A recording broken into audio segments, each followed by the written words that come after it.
Welcome to honest podcast mister Venky Kudumula. Podcast honest podcast. Okay.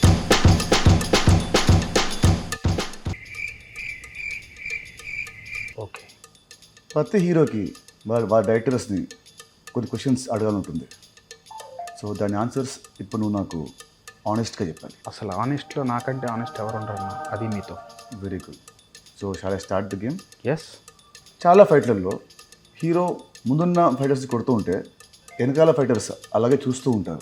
వాళ్ళు వచ్చి ఒకేసారి వస్తే హీరోకి దెబ్బలు తగులుతాయని మేమే ఏడీలను ఒక్కొక్కరుగా పంపమని చెప్తాం. ఆనెస్ట్గా. ఓకే. ఒక షాట్లో హీరో పొద్దున్నే లేవాలి. అలా లేచినప్పుడు హీరో చాలా అందంగా జుట్టు చెదిరిపోకుండా జెల్లు పెట్టి స్ప్రే కొట్టి చాలా ఫ్రెష్గా వేస్తాడు. ఎందుకు? మీకు ఈ డౌట్ రాకూడదని నేనైతే హీరో నైటే అలా తయారు చేసి పడుకోబెడతా. పొద్దున్న లేచినప్పుడు అంతే ఫ్రెష్గా ఉంటాడు. ఆనెస్ట్గా. Good answer. Thank you. Okay. సినిమాలో హీరోయిన్ అంటే నార్త్ ఇండియా నుంచి రావాలా?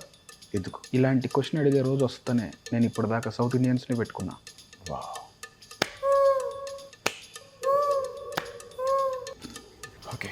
క్లైమాక్స్లో శుభం కార్డ్ వేయడం ఎందుకు ఆపేశాను? రిలీజ్ అయ్యాక తెలిసేది అది శుభమా అశుభమా అని.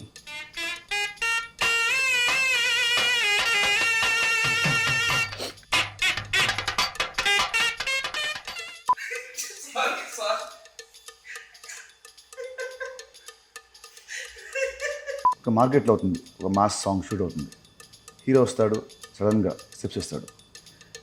అప్పుడు నెక్స్ట్ సెకండ్లోనే పక్క నుంచి ఒక కూరగాయలు అమ్మేవాడు ఆర్ పాలు అమ్మేవాడు వచ్చి జాయిన్ అయిపోయి సేమ్ స్టెప్స్ సింక్లో హీరోతో పాటు ఇలా వేస్తారు. అప్పుడప్పుడు సాంగ్లో వాళ్ళు పాడుతుంటారు. అంటే హీరో పాడే సాంగ్ వాళ్ళకి ముందే తెలుసా, స్టెప్స్ వాళ్ళకి ముందే తెలుసా?